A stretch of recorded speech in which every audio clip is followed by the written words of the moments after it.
Great Smoky Mountains National Park, June 14, 1969. On a warm summer afternoon, a family hike turned into one of the most haunting disappearances in American wilderness history. The mountains stood calm that day, ancient, unmoved by time. Thick green forests stretched endlessly across rolling ridges, their shadows folding into one another beneath a bright Appalachian sky. Summer had settled gently over the Smokies, bringing clear air, long daylight, and a steady stream of visitors eager to escape into nature. Families hiked the trails, children laughed, picnic blankets dotted the clearings. It was the kind of day that felt safe, ordinary, predictable. Dennis Lloyd Martin was 6 years old. He had traveled with his family from Knoxville, Tennessee, to spend Father's Day weekend camping inside the park. The trip was meant to be simple and joyful, a break from routine, a chance for parents and children to reconnect with the outdoors. Dennis was excited. He was energetic, curious, and playful, the kind of child who explored the world with confidence and imagination. Like many boys his age, he loved games, loved surprises, loved the thrill of being momentarily unseen. That afternoon, the Martin family joined friends and relatives for a short hike to Spence Field, a well-known grassy meadow along the Appalachian Trail near the Tennessee-North Carolina border. It was not a remote or forbidding place. The trail was established, other hikers were present, visibility was good. This was not a risky expedition into the unknown. It was a leisurely walk followed by a picnic, surrounded by familiar faces and open terrain. Children gathered together as adults talked nearby. Laughter drifted through the air. Someone suggested a game of hide and seek. In that instant, nothing felt unusual. Dennis and several other children ran ahead, darting between trees and brush, their voices echoing lightly through the forest. Dennis had a plan. He would hide behind a bush, wait for the perfect moment, then jump out and surprise the others. It was a harmless game, the kind played by children every day in backyards and parks and campsites across the country. He crouched down. He disappeared from view. Seconds passed. The other children reached the spot where Dennis was supposed to be hiding. They laughed. They screamed playfully, expecting him to leap out. But Dennis did not move. He did not run. He did not answer. At first, no one panicked. Someone called his name, once, then again, a little louder. Parents looked around, assuming he had run off to another hiding place or circled back along the trail. Children wandered a few steps in different directions, peering behind trees, scanning the grass. Still nothing. Within minutes, concern replaced amusement. Adults began calling out Dennis's name more urgently, their voices carrying farther into the woods. Family members split up, searching nearby paths and clearings. They checked behind rocks, they checked around trees, they scanned the edges of the meadow. The space was not large. Dennis could not have gone far. But he was nowhere. What began as a casual game ended in a sudden sinking realization. A 6-year-old boy had vanished in plain sight. There was no scream heard at that moment, no sound of struggle, no visible sign of danger, no reason to believe anything had gone wrong, except for the fact that Dennis Lloyd Martin was gone. Panic spread quickly. The family searched frantically, moving faster now, calling louder, their voices edged with fear. Someone ran down the trail, hoping Dennis had wandered ahead. Others ran back the way they had come. The forest, moments earlier a place of comfort and beauty, now felt enormous and silent, its dense undergrowth swallowing sound and distance. Rangers were alerted almost immediately. The assumption, at first, was hopeful. Children get lost, they wander, they hide longer than expected. In most cases, especially in daylight, they are found quickly, tired, scared, but alive. The expectation was that Dennis would be located within minutes or hours. But the minutes passed, then an hour, then more.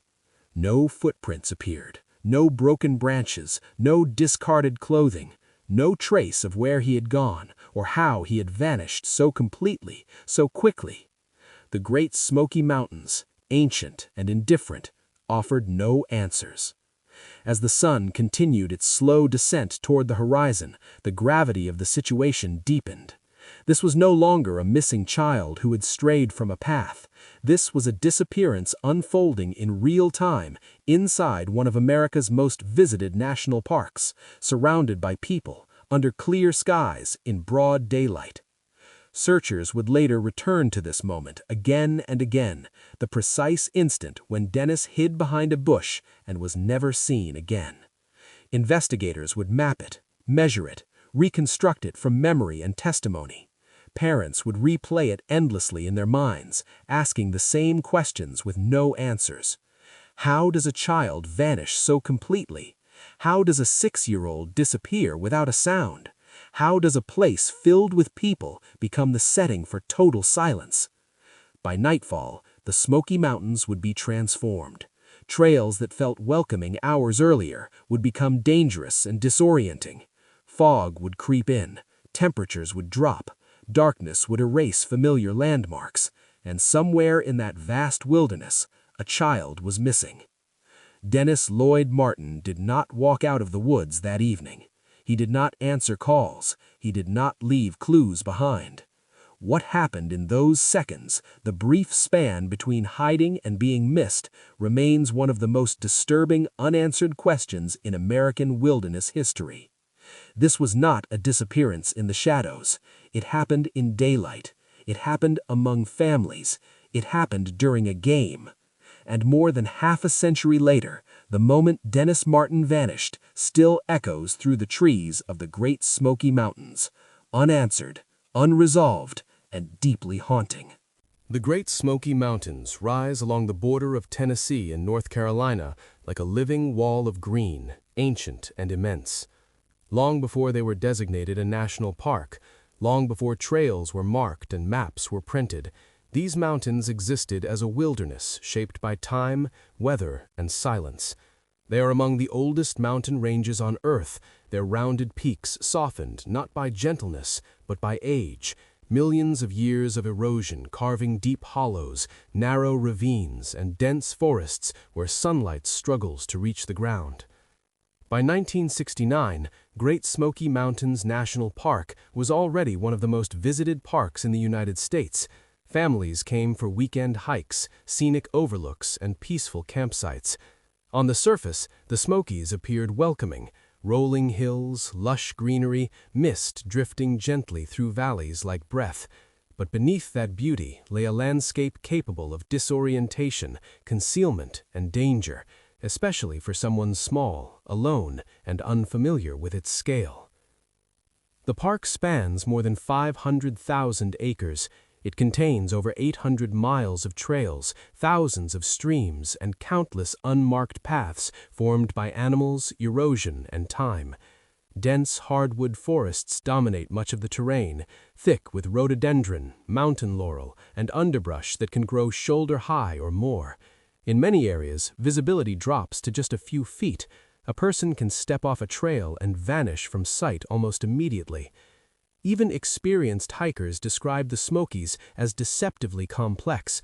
The land rolls and folds in on itself, creating natural funnels, sinkholes, and drainage areas that pull movement downhill. Sound behaves strangely here. Voices do not always travel as expected. A shout can seem close and distant at the same time, warped by trees, elevation, and wind. Direction becomes unreliable. What feels like a straight line can curve subtly, leading a person farther and farther from where they began. Weather in the Smoky Mountains is notoriously unpredictable.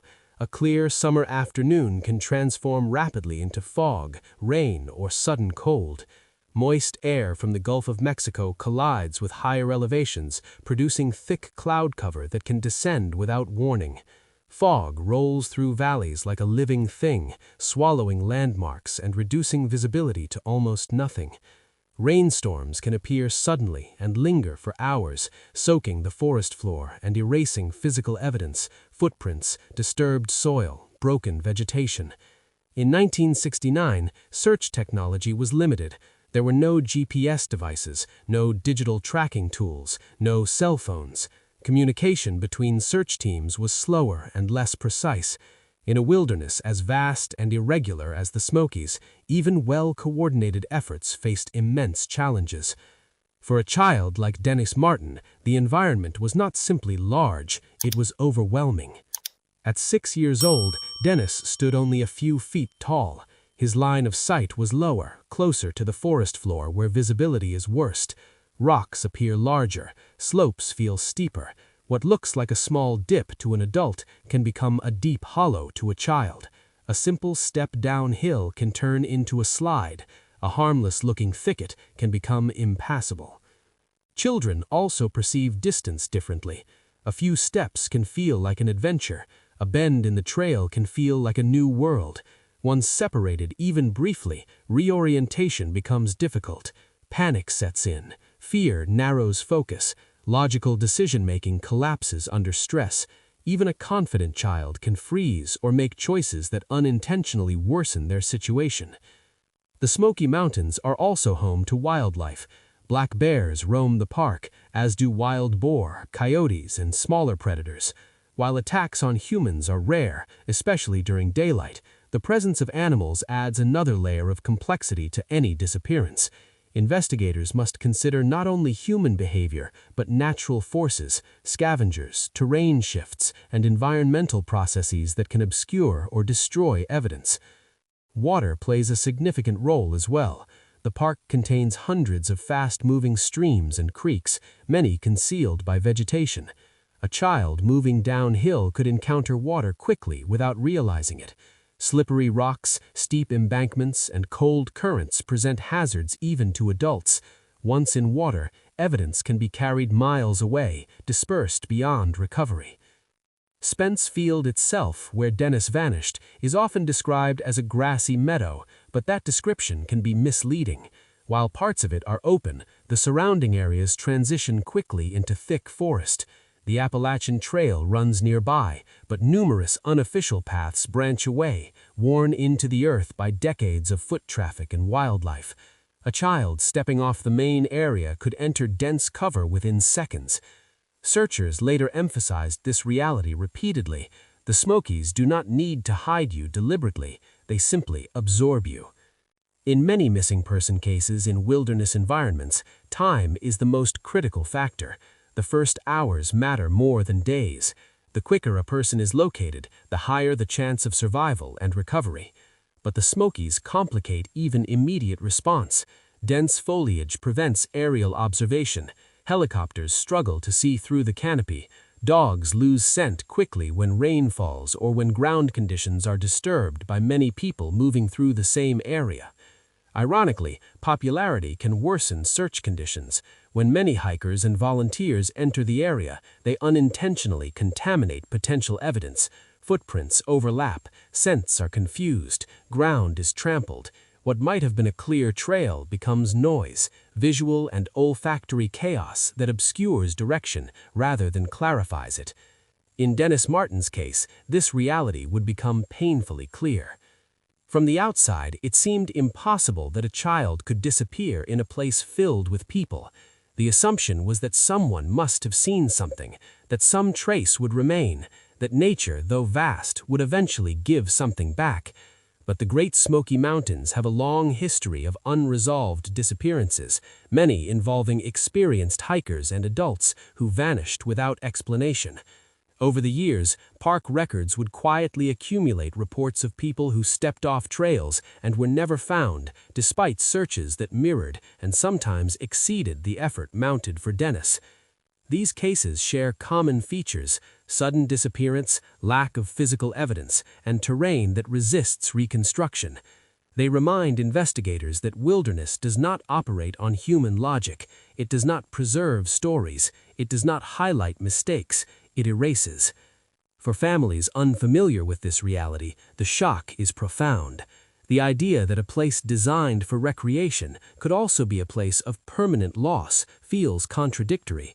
But the Smokies are not a controlled environment.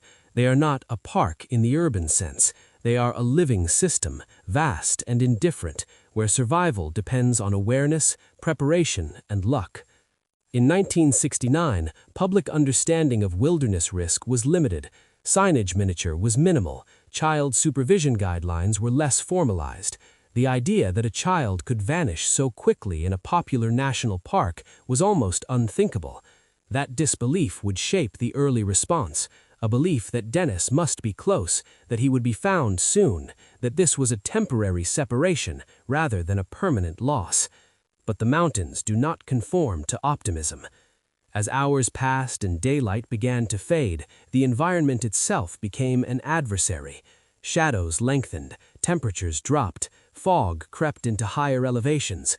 What had been a beautiful summer afternoon transformed into a dangerous night landscape, hostile to both a missing child and those searching for him. Searchers would later say that once darkness fell, the Smokies changed character completely. Familiar trails became confusing, distances stretched, sounds distorted. Every rustle in the brush carried uncertainty. The sense of scale expanded, making the idea of finding one small child feel increasingly impossible. Yet this was the setting in which hope still lived, because despite the dangers, despite the size of the park, despite the complexity of the terrain, people believed in one thing above all else, that a 6-year-old could not simply disappear forever. The Great Smoky Mountains had taken many things over the centuries: trees felled by storms, animals claimed by predators, paths erased by time. But the idea that they could take a child, in daylight, among families, during a game, was something few were ready to accept. As the search began to mobilize, as rangers organized and volunteers prepared to comb the land, the mountains waited, silent, unmoving, offering no sign of what they had seen. In the case of Dennis Lloyd Martin, the beauty of the Smokies would become inseparable from their danger. A place meant for memory-making would instead become a place of unanswered questions, and every ridge, hollow, and thicket would become a possible explanation and a reminder of just how completely the wilderness can keep its secrets. Before Dennis Lloyd Martin became a name associated with mystery and loss, he was simply a 6-year-old boy, known to his family not as a case, but as a presence, a child with a voice, habits, routines, and a personality that filled space in ways small children often do without realizing it. Understanding who Dennis was requires stepping away from the forest and into the ordinary world he came from, the life that existed before a single afternoon in the Smoky Mountains changed everything. Dennis was born in 1963 and raised in Knoxville, Tennessee, in a household defined by structure, faith, and closeness. His father, William Martin, was a minister. His mother, Doris Martin, managed the rhythms of family life with care and discipline. Together, they raised their children with strong values centered on responsibility, respect, and togetherness. The Martins were not thrill seekers or adventurers chasing danger. They were a typical American family of the era, modest, grounded, and deeply involved in one another's lives. Dennis was one of several siblings, growing up in a home where children were rarely alone and rarely quiet. Family members would later describe him as energetic but not reckless, curious but not defiant. He had a natural enthusiasm for games and exploration, but he was also known to stay close to those he trusted. He was not a child who habitually wandered off or tested boundaries without reason. At 6 years old, Dennis was at a stage of life defined by imagination. The world was something to be discovered, not feared.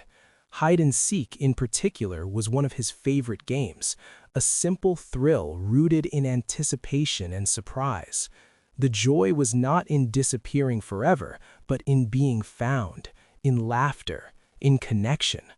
That context matters because it frames his final known actions not as reckless behavior, but as normal childhood play.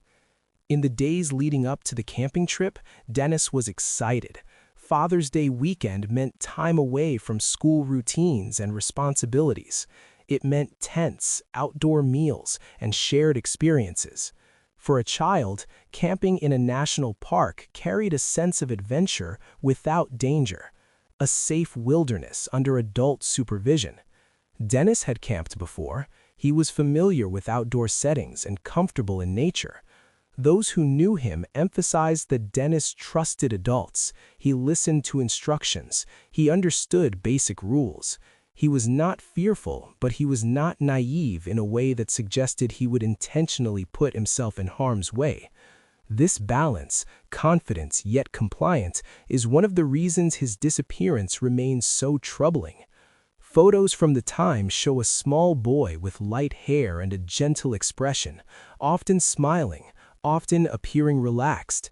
He blended easily into group settings, content to follow along, content to participate. He was not the loudest child in the room, but he was present, engaged, and alert. To his parents, Dennis was not fragile, but he was deeply loved. Family trips were important to the Martins. As a minister, William Martin balanced professional responsibility with a desire to give his children stability and attention. Time together was intentional, structured, safe. The decision to camp in the Smokies was not spontaneous or careless. It was a planned outing to a place many families considered secure and familiar. The Spence Field hike, in particular, was seen as manageable. It was not a technical climb or an isolated backcountry route. It was a social outing, joined by friends and relatives, with multiple adults present. There was no expectation of danger, no reason to believe that a child would be at risk during daylight hours in such a setting. Dennis's relationships with other children were easy and affectionate. He enjoyed playing in groups and understood the basic dynamics of shared games. On the day he disappeared, he was not isolated. He was surrounded by other children and adults who knew him. His decision to hide behind a bush was not an attempt to leave. It was a momentary act within a shared activity. This distinction matters deeply to investigators and families alike. When children disappear, their personality often guides early assumptions. Was the child prone to wandering? Were there behavioral patterns suggesting risk? Did the child express fear, curiosity, or desire to explore independently? In Dennis's case, none of the known indicators suggested he would intentionally separate himself from the group or move into unfamiliar territory alone. This made the disappearance more difficult to rationalize. Dennis had no history of running away. He had no reason to hide for extended periods. He had no known motivation to leave the area. His disappearance was not preceded by conflict, fear, or distress. It occurred during a moment of joy and play. His parents would later describe the crushing dissonance between who Dennis was and what happened to him. They searched not only the mountains, but their own memories, replaying moments, conversations, behaviors, looking for signs they might have missed. But nothing in Dennis's past suggested an outcome like this. This absence of warning complicates every theory. If Dennis became lost, how did he move so quickly and so far without leaving trace? If he was injured, why was nothing found? If he encountered danger, why was there no sound, no evidence, no disruption? These questions persist because they collide with the known reality of who Dennis was, a child playing a game, surrounded by people, with no reason to disappear. And what happened to him would haunt every stage of the investigation that followed. Before the rain came, before the fog closed in, before the search became historic, Dennis Lloyd Martin was a boy playing a game, waiting to be found. He never was. The journey to Spence Field on June 14, 1969, began like countless family outings before it. Unremarkable in every way that matters, ordinary in the best sense of the word. It was meant to be a peaceful Father's Day weekend inside Great Smoky Mountains National Park, a shared escape into nature that promised togetherness rather than danger. Nothing about that morning suggested it would end differently. The Martin family arrived at the park with relatives and friends, forming a small, familiar group bound by trust and shared responsibility. This was not an isolated nuclear family navigating the wilderness alone. Multiple adults were present. Multiple children moved together in clusters. The dynamic was communal, relaxed, and attentive. In that era, family outings were less rigidly supervised by modern standards, but they were not careless. Children were visible. Voices carried. Adults remained nearby. Spence Field itself was chosen not for adventure, but for accessibility. Located along the Appalachian Trail near the crest of the Smoky Mountains, it was known for its open, grassy meadow and scenic views. The hike leading to it was considered manageable, a route taken by families, casual hikers, and visitors without technical experience. It was not a remote backcountry expedition, but a destination that felt open, social, and safe. The Appalachian Trail runs through some of the most challenging terrain in the eastern United States, but at Spence Field, it passes through an area that feels almost gentle by comparison. The meadow opens up after miles of forest, offering space, light, and a sense of relief from the enclosed feeling of the woods. On that day, the field hosted several groups, hikers resting, families picnicking, children moving freely across the grass. It was daylight, the weather was stable, visibility was clear. The Martin group arrived without incident. Adults set down packs, food was prepared, conversations unfolded naturally. Children drifted between adults and one another, enjoying the freedom that comes with outdoor space. There was no rush, no tension, no sense of urgency. Dennis was in his element. He moved easily among the group, engaging with other children, responding to calls, staying within sight. There were no warnings given, because none were needed. This was not a moment of risk management, it was a moment of rest. Parents watched casually, trusting the environment and the familiarity of the setting. The presence of other families reinforced that sense of security. Strangers were visible but not concerning. Everyone shared the same space, the same purpose, the same understanding. This was a public area, well-traveled and temporary. People came and went. No one lingered unnoticed. As the group settled in, children began to play. Their energy contrasted gently with the slower pace of the adults, who talked, unpacked, and enjoyed the view. The meadow allowed sound to travel. Laughter echoed. Footsteps were visible against the grass. There were no hidden corners within the immediate picnic area, only the forest edging the open field, dense but seemingly distant. The decision to play hide-and-seek emerged naturally. It was not organized by adults or structured with rules. It was spontaneous, a way for children to entertain themselves while adults talked nearby. The game unfolded within view of the group, not deep into the forest.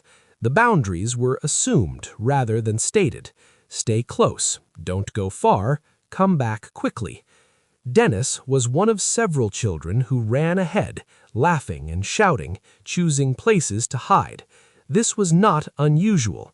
Children often test the edges of space during play, especially in environments that feel expansive and safe. There was no indication that anyone believed the game would carry risk. The setting itself reinforced that belief. Spence Field did not feel like wilderness in the threatening sense. It felt open, controlled by visibility rather than concealment. Even the surrounding trees, while dense, stood as a backdrop rather than an immediate hazard. Adults could see children moving in and out of view. Voices carried. No one disappeared suddenly. Until Dennis did. But before that moment, the trip followed a familiar rhythm. Families paused, shared food, rested, and planned the return hike. There was no sense that time was slipping away or that conditions were changing. The day felt long and generous, the kind of afternoon where minutes stretch easily into hours.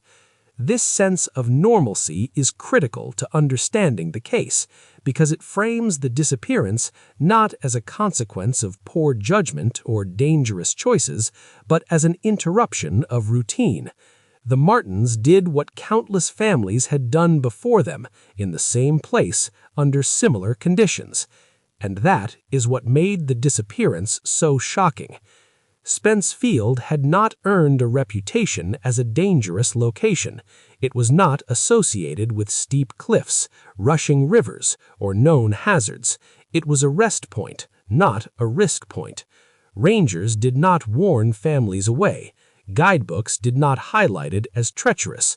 Nothing in the park's public narrative suggested it was a place where a child could vanish without explanation.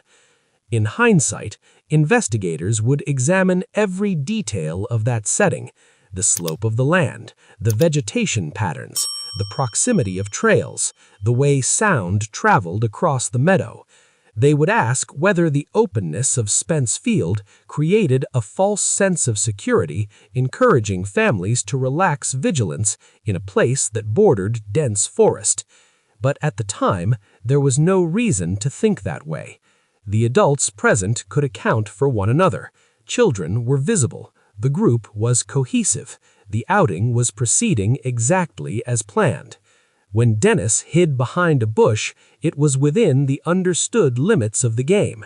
He did not run off alone. He did not announce a desire to explore. He simply disappeared from sight in a way that should have been temporary. When the game paused and Dennis did not reappear, the initial reaction reflected the atmosphere of the trip: mild confusion, not fear. It felt like a misunderstanding, not an emergency. Someone assumed he had chosen a better hiding spot. Someone else assumed he had doubled back. No one imagined that something had gone catastrophically wrong. That assumption that the environment was still safe delayed panic, but did not cause the disappearance. It merely reflects the expectations of people who believed they were in control of their surroundings. Within moments, that belief collapsed. But before that collapse, Spence Field represented something simple: a shared space where families gathered, children played, and the mountains felt welcoming rather than hostile. It was the kind of place where memories were meant to be made, not erased. The Martin family would later revisit this setting repeatedly, both physically and mentally. They would walk the meadow again. They would stand where Dennis last stood. They would look toward the tree line and ask the same questions investigators asked. Where could he have gone, and how quickly? They would struggle to reconcile the openness of the space with the totality of his disappearance, because Spence Field was not a place where secrets were expected to hide. It was a place of light, a place of laughter, a place where families felt safe enough to let children play freely. And yet, it was here, not deep in the wilderness, not in a storm, not at night, that Dennis Lloyd Martin vanished, leaving behind a setting that would forever be associated not with beauty, but with absence. The field remained. The trail continued. The mountains stood unchanged. Only one thing was missing. The moment Dennis Lloyd Martin disappeared unfolded without drama, without warning, and without sound. A quiet fracture in an otherwise ordinary afternoon. It did not announce itself as a crisis. It did not come with panic or urgency. It arrived disguised as play. The children had scattered briefly, laughing as they ran across the edge of Spence Field. Hide and seek was a familiar rhythm to them, a game defined by short absences and joyful returns. Dennis ran ahead with purpose, already imagining the perfect hiding place. He moved toward a small bush at the edge of the meadow, close enough to the group to remain part of the game, far enough to create suspense. He crouched down, concealing himself just enough to be unseen. This was the last confirmed moment anyone saw Dennis. From the perspective of the other children, nothing felt wrong. They followed the pattern of the game, calling out, pretending not to know where Dennis was hiding. They expected him to jump out laughing, to reveal himself at the last second. Instead, they found only empty space. At first, the absence felt playful. Children often hide longer than expected. They test patience. They enjoy the anticipation. No one rushed. No one feared. Dennis's silence was not alarming. It was part of the game. But as seconds passed, something shifted. The children called his name again, louder this time. They moved closer to the bush, peering behind it, expecting to see Dennis curled up or grinning. But he was not there. The ground was undisturbed. The bush did not conceal a child. There was no movement, no rustling, no sign that anyone had been hiding there at all. Confusion replaced laughter. The children looked at one another, uncertain. Someone suggested Dennis had moved to a better spot. Someone else thought he might have doubled back toward the adults. They split up slightly, checking nearby trees and rocks, calling his name in voices that were no longer playful. Still, no response. An adult noticed the change in tone, the way children's voices shifted from laughter to questioning. A parent asked what was wrong. The explanation came quickly and casually at first. Dennis was hiding, but they couldn't find him. Adults joined the search instinctively. They scanned the immediate area, expecting to spot him within seconds. They checked behind trees, around bushes, along the edge of the meadow. Someone called out his name firmly, using the tone reserved for children who had wandered too far but are still expected to answer. There was no reply. The search widened by a few steps, then a few more. Adults walked briskly now, eyes moving constantly, scanning the ground and the tree line. They expected to see a small figure emerge, embarrassed perhaps, but safe.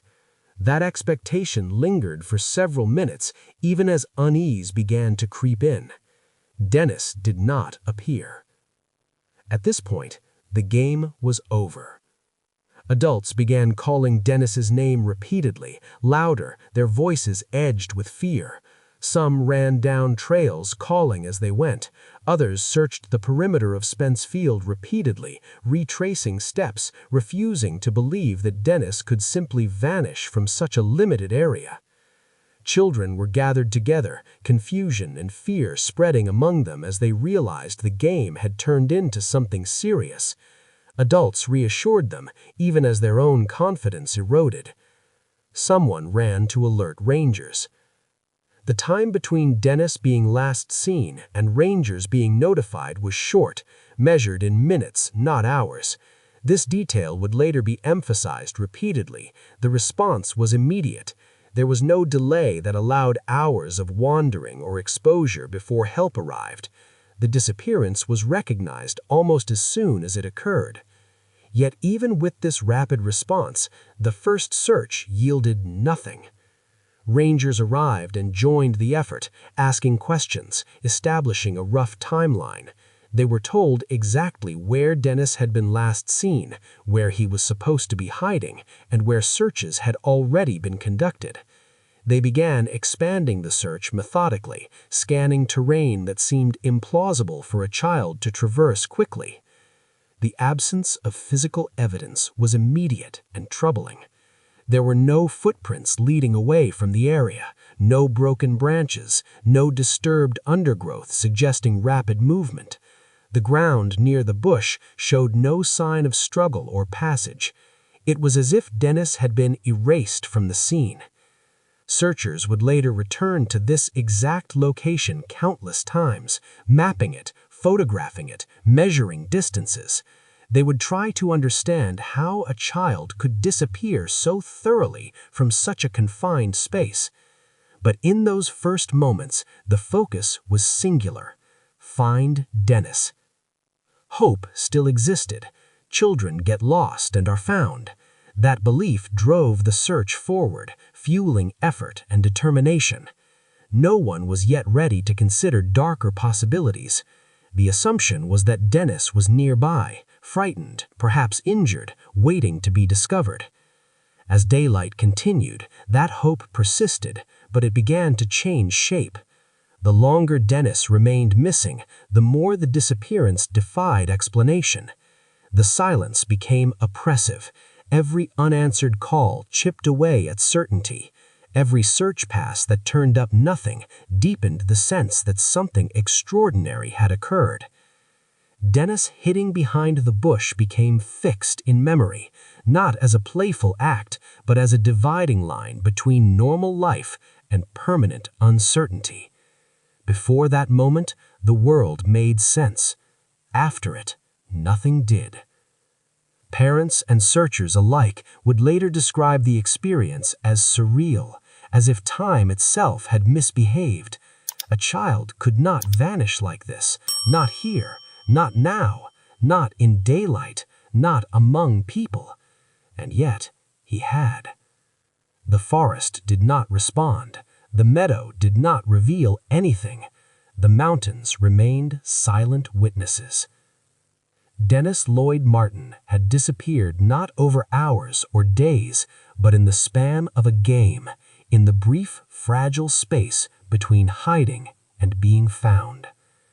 And that moment, so small and so ordinary, would become one of the most scrutinized seconds in American missing person history. A moment that continues to resist explanation, even decades later. The response to Dennis Lloyd Martin's disappearance began almost as soon as the realization set in that he was truly missing. There was no prolonged period of uncertainty, no waiting until nightfall to ask for help. The alarm was raised quickly, driven by the instinctive understanding that a child alone in the Smoky Mountains, even in daylight, was in danger. Park rangers were notified within minutes.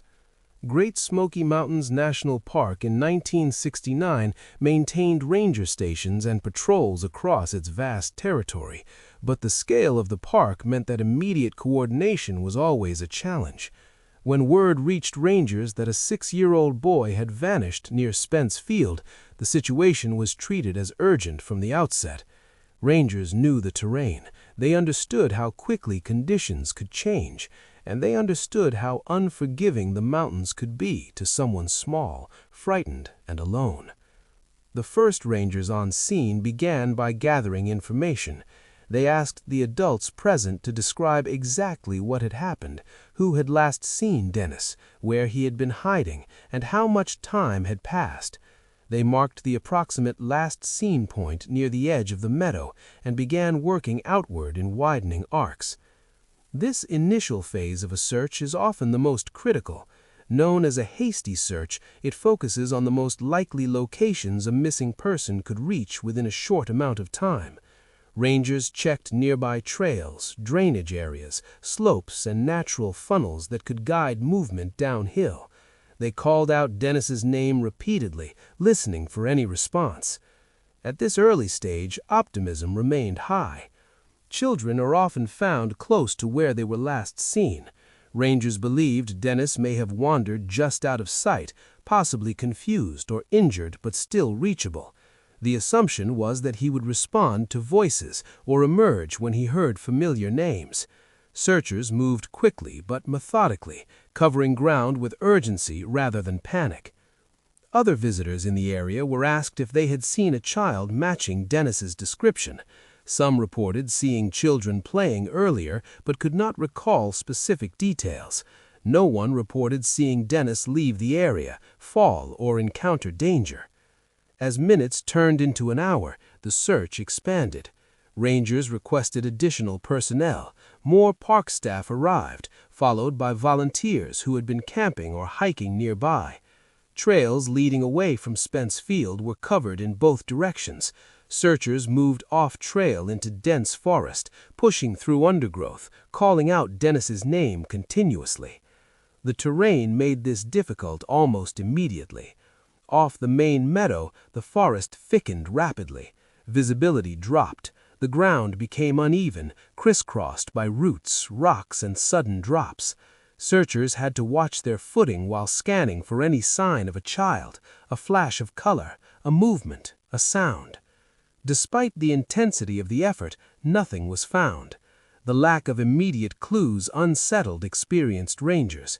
In many missing child cases, something appears early, a footprint, a piece of clothing, a direction of travel. Here, there was nothing. The forest floor did not show disturbance consistent with a child moving quickly or struggling. The area near the last seen point appeared unchanged. As daylight progressed, the command structure formalized. A search command post was established to coordinate efforts, track which areas had been covered, and deploy teams systematically. Rangers began creating search grids, dividing the landscape into sections to avoid duplication and to ensure thorough coverage.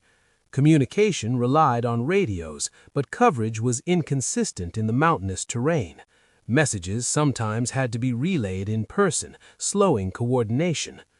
Families present at Spence Field were asked to remain available for questioning, but were also kept away from active search areas to avoid confusion.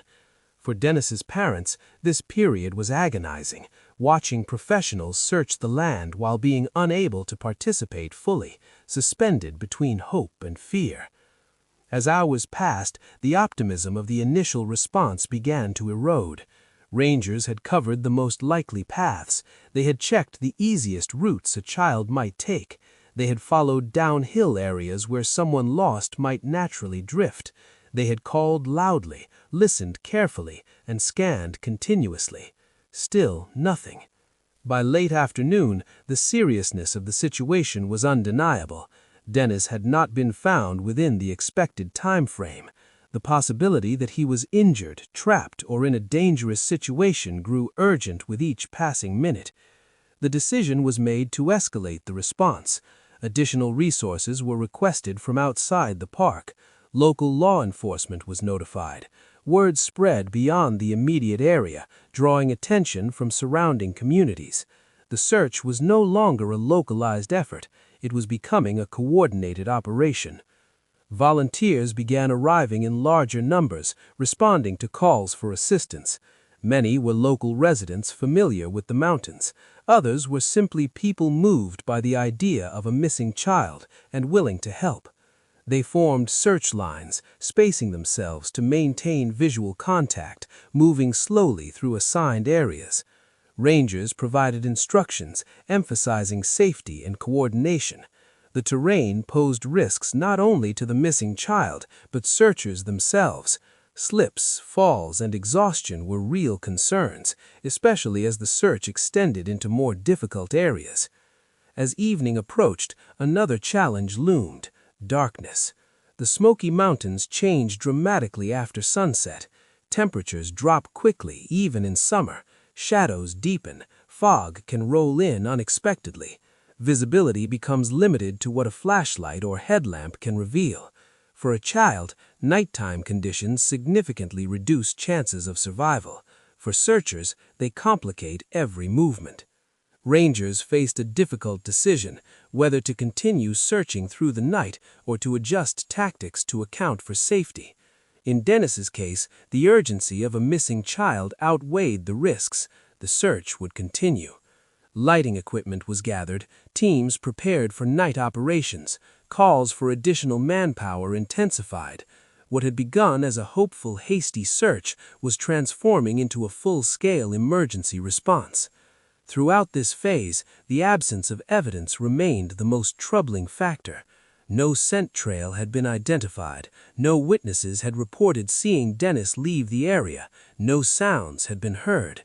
The disappearance seemed to defy the usual patterns that guide search strategy.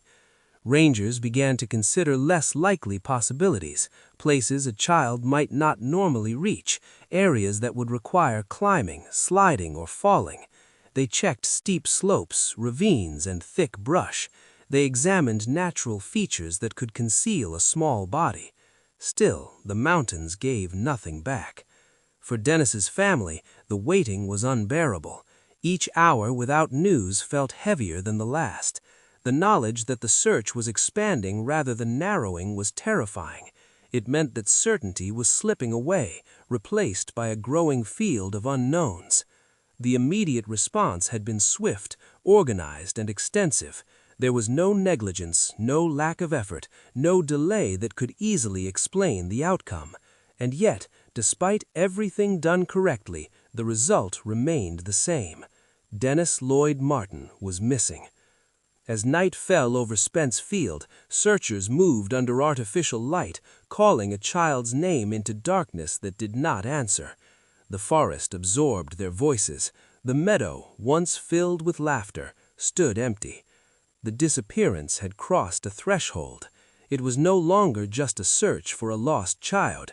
It was now a race against time, terrain, and the silent resistance of the Great Smoky Mountains. A race whose outcome was becoming increasingly uncertain with each passing hour. As night gave way to morning and Dennis Lloyd Martin remained missing, the response escalated into one of the largest and most intensive search operations ever conducted inside Great Smoky Mountains National Park. What began as a swift ranger response transformed into a coordinated multi-agency effort driven by urgency, fear, and the collective belief that a 6-year-old child could still be found alive.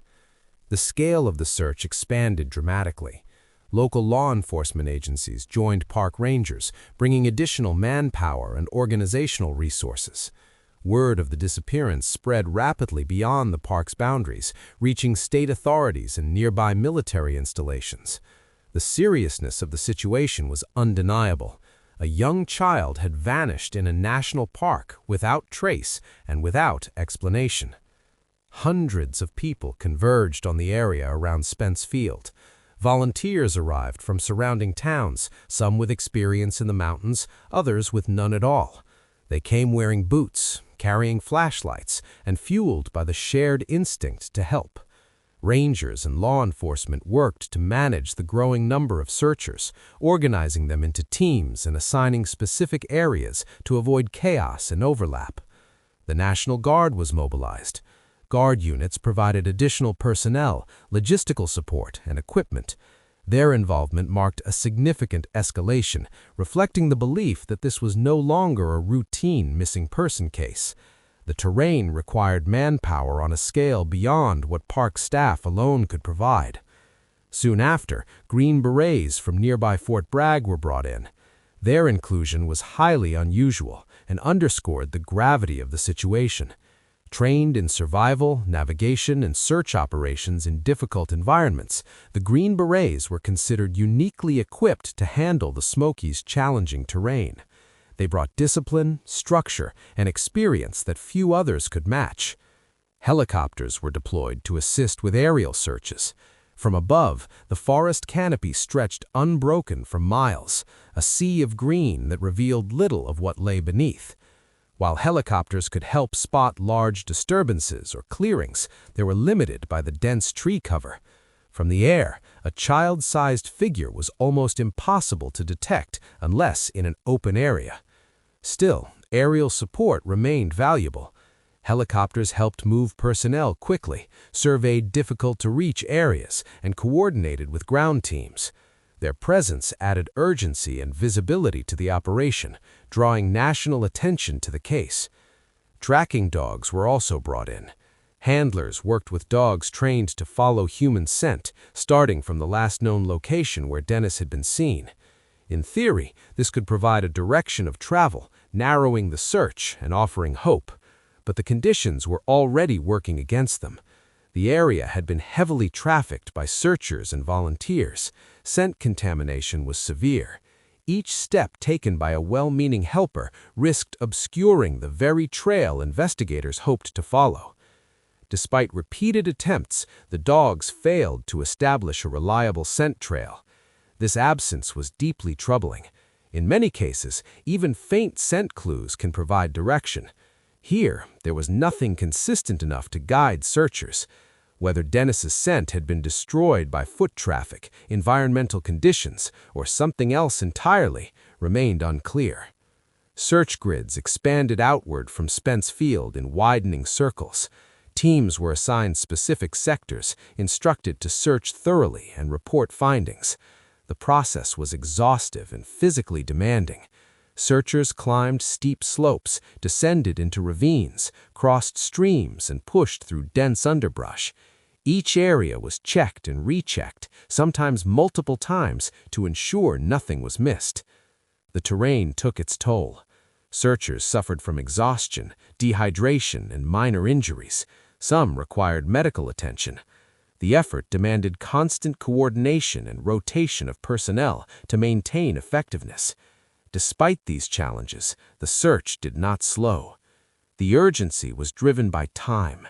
Statistically, the chances of survival for a lost child decrease rapidly after the first 24 hours. Exposure, injury, and fear all compound as time passes. Every hour mattered. Every missed detail felt catastrophic. Yet, even with hundreds of trained and untrained eyes scanning the land, nothing surfaced. No clothing, no footprints, no signs of struggle, no indication of direction. It was as if Dennis had never been there. As the days passed, the search area grew enormous, encompassing miles of terrain in every direction. This expansion reflected both determination and uncertainty. Without evidence to guide them, search planners had to consider every possibility: that Dennis had wandered far, that he had fallen into a hidden area, or that something entirely unexpected had occurred. The sheer scale of the operation became historic. At its peak, the search involved hundreds of personnel working simultaneously across rugged terrain. Resources were poured into the effort at a level rarely seen for a missing person case in a national park. The commitment was total, fueled by public pressure, professional responsibility, and genuine hope. Media attention intensified. Reporters arrived to cover the unfolding story. Headlines described the search as massive and unprecedented. The image of a missing 6-year-old boy captured national attention, stirring empathy and concern across the country. For many, the idea that a child could vanish so completely in a public park was deeply unsettling. Despite the visibility, the search yielded no breakthroughs. Each day ended with teams returning empty-handed, reporting areas cleared, but no sign of Dennis. Maps filled with markings indicating searched zones, yet the center of the mystery remained blank. For investigators, the lack of progress forced difficult questions. Was Dennis still within the search area? Had he moved beyond it? Had something happened that removed him from the environment entirely? These questions were not voiced publicly at first, but they influenced strategy behind the scenes. Search leaders had to balance optimism with realism, pushing forward without evidence while managing expectations. For Dennis's family, the scale of the operation was both comforting and devastating.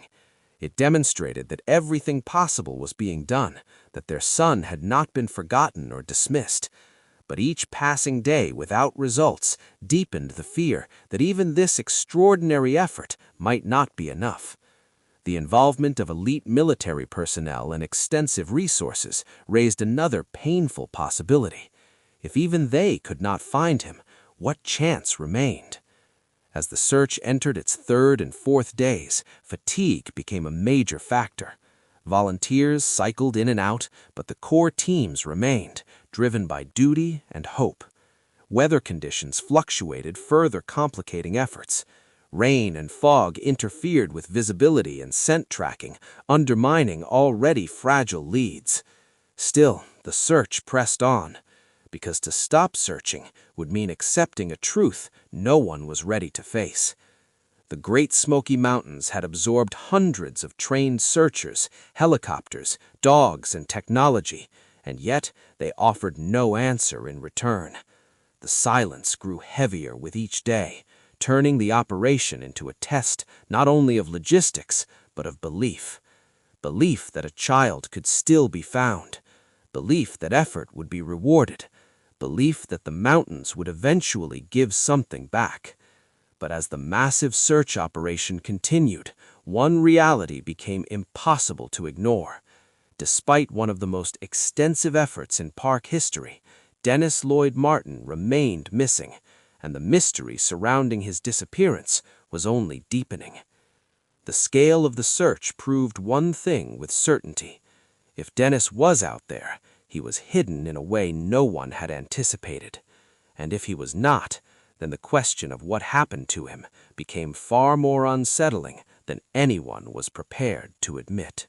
In the Great Smoky Mountains, weather is never a passive backdrop. It is an active force, unpredictable, invasive, and capable of reshaping outcomes. As the search for Dennis Lloyd Martin intensified, the mountains introduced a new and relentless obstacle, one that would quietly dismantle early advantages and complicate every remaining hope. The weather turned. What had begun as a warm, clear summer afternoon shifted into conditions that search veterans feared most. Rain moved into the high elevations of the park, not as a brief shower, but as persistent, soaking precipitation that clung to the land. Fog followed closely behind, rolling through valleys and across ridgelines, reducing visibility to a matter of feet in some areas. Temperatures dropped, especially at higher elevations, creating a cold, damp environment hostile to both a missing child and the people trying to find him. For search operations, this change was devastating. Rain alters everything in wilderness searches. Footprints soften and vanish. Disturbed soil smooths over. Broken vegetation bends back into place. Any trace of movement becomes blurred, then erased. In the Smokies, where the forest floor is layered with leaves, moss, and organic debris, rain accelerates the disappearance of evidence. What might have lingered for hours under dry conditions could vanish in minutes once precipitation begins. Scent trails suffer the most. Tracking dogs rely on microscopic particles shed by the human body, skin cells, oils, sweat, to establish direction. Rain disperses these particles, pushing them into soil and water, breaking the continuity dogs need to follow a trail. In Dennis's case, dogs had already struggled due to heavy foot traffic from searchers. With rain added to the equation, any remaining scent became unreliable or non-existent. Handlers attempted to restart tracking multiple times, beginning again from the last known location. Each attempt ended the same way: confusion, inconsistency, and eventual abandonment of the trail. Dogs would circle, hesitate, or stop entirely. The signal was clear, even if the meaning was not. The ground could no longer speak. Fog presented a different but equally serious challenge. In the Smoky Mountains, fog does not simply reduce visibility, it reshapes perception. Distances feel distorted, landmarks disappear, slopes become treacherous. A searcher might move only a few yards before losing sight of teammates. Communication becomes strained, reliant on radios that do not always function reliably in mountainous terrain. Search lines, a common technique where people move in parallel to cover ground, become difficult or impossible to maintain. Gaps form, overlaps occur. Areas may be unintentionally missed or searched twice, wasting time and energy. Helicopter support suffered as well. Low cloud ceilings and fog limited flight windows. Pilots were forced to ground aircraft or restrict operations to brief clearings. Even when helicopters could fly, the dense canopy and poor visibility reduced their effectiveness. The aerial advantage diminished rapidly, removing a critical layer of oversight. The weather also affected morale. Searchers were already physically exhausted from long hours over difficult terrain.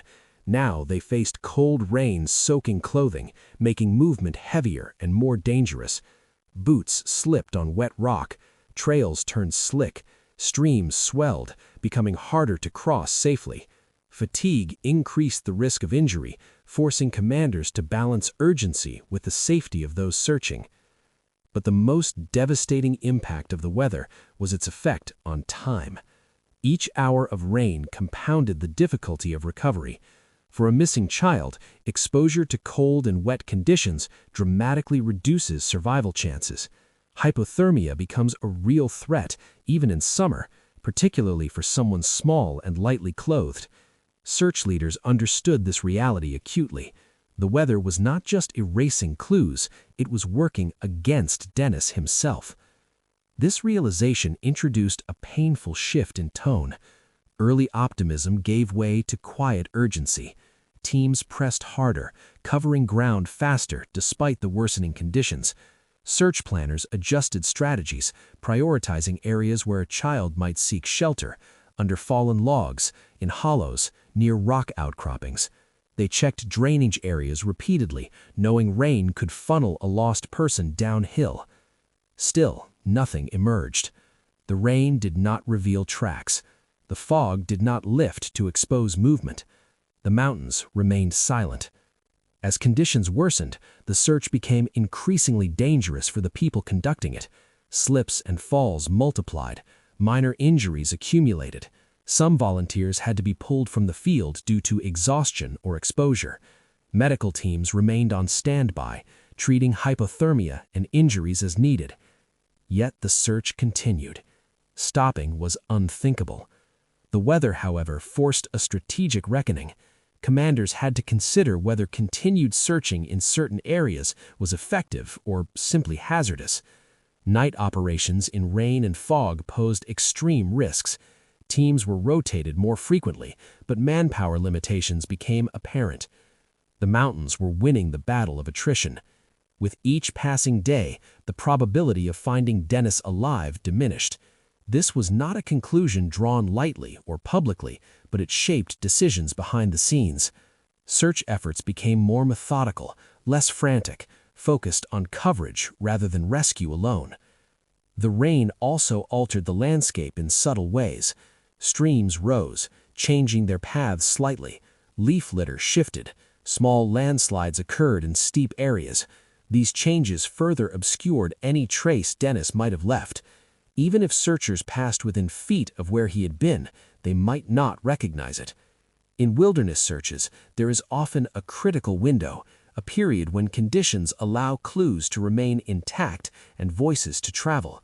Once that window closes, recovery becomes exponentially harder. In Dennis Martin's case, the weather slammed that window shut. Families and searchers alike felt the weight of this shift. For Dennis's parents, the rain carried unbearable symbolism. Each storm felt like time slipping away, washing hope into the soil.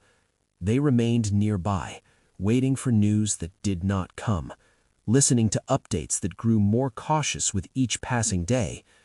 The public, following the case through news reports, began to sense the gravity of the situation. The narrative shifted subtly from rescue to mystery. Questions multiplied. How could a child disappear so completely? How could weather erase him so thoroughly?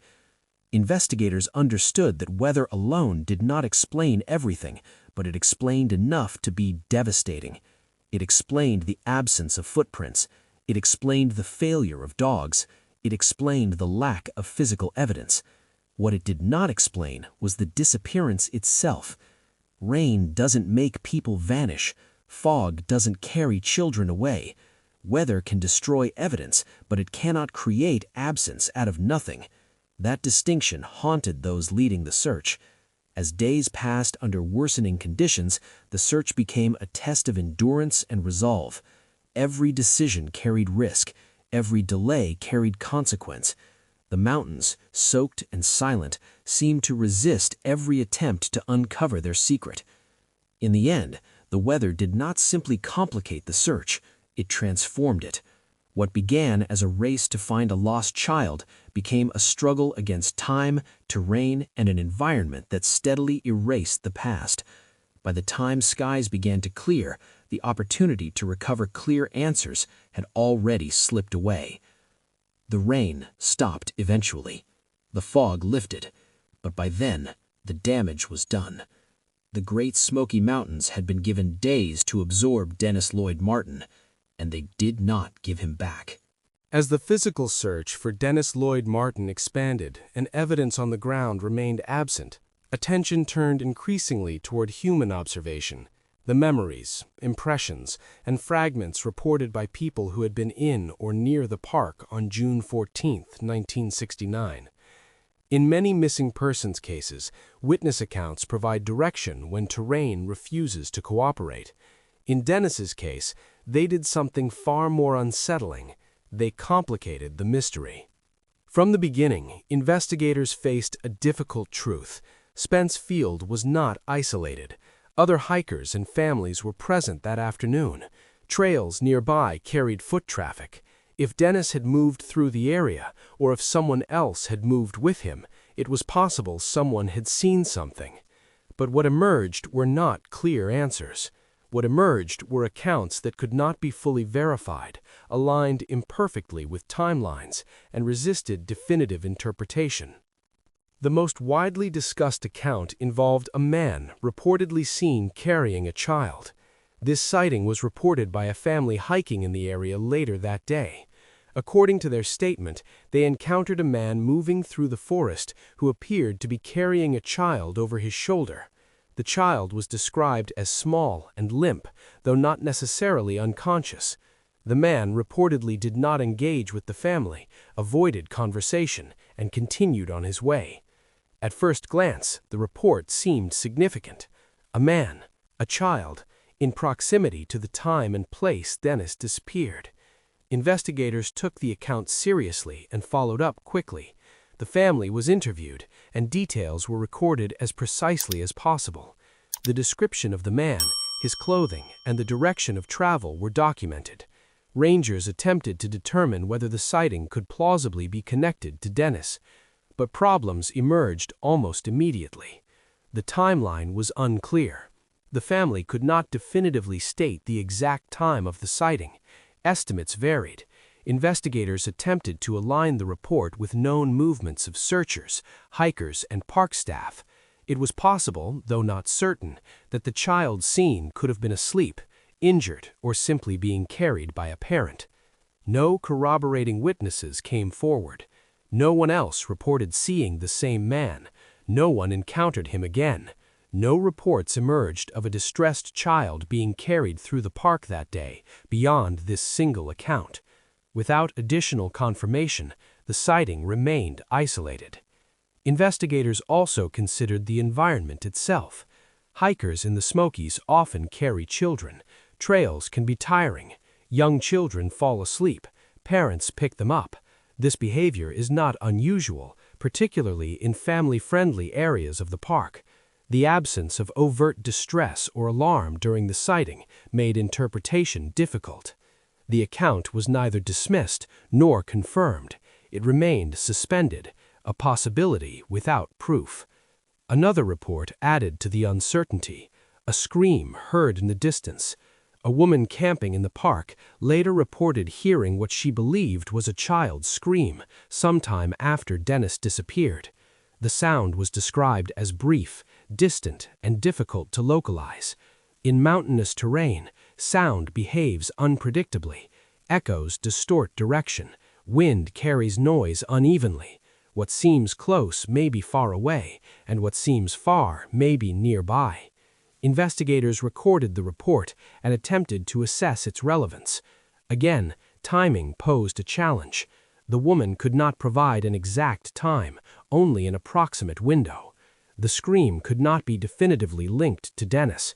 It could have been another child playing, an animal call misinterpreted, or a sound distorted by the landscape. No other campers reported hearing the same noise. In wilderness investigations, such reports are common and problematic. Human memory is influenced by context. Once people learn a child is missing, their recollection of sounds, sights, and impressions can shift. What may have seemed insignificant at the time becomes charged with meaning after the fact. Investigators must weigh these accounts carefully, neither dismissing them outright nor allowing them to dictate conclusions without corroboration. Additional reports trickled in over the following days. Some hikers believed they had seen a child matching Dennis's description earlier in the day, though none could place him after the disappearance. Others recalled seeing unfamiliar individuals in the park, but could not connect them to the case meaningfully. A few tips came from outside the park entirely, as news coverage spread and people began reinterpreting past experiences through the lens of the disappearance. Each tip was logged, each was evaluated. None led to a breakthrough. The challenge with witness accounts in Dennis Martin's case lay not in their absence, but in their ambiguity. There were just enough reports to suggest possibility, but not enough clarity to establish fact. Investigators faced critical questions.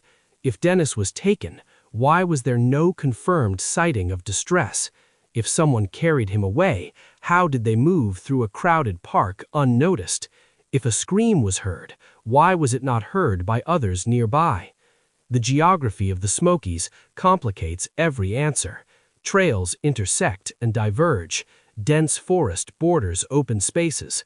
A person can move from visibility to concealment in seconds.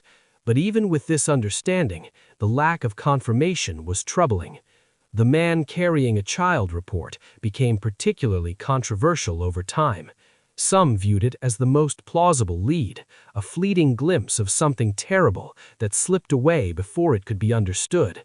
Others saw it as an example of how easily innocent behavior can be misinterpreted under stress and hindsight. Investigators maintained a neutral stance, acknowledging the report without elevating it above what the evidence supported. No suspect was ever identified. No person matching the description was found. No link was established between the sighting and Dennis. The scream report followed a similar trajectory, emotionally powerful, but evidentially weak. It could not be placed on a map with certainty. It could not be connected to a time window precisely. It could not be repeated or verified.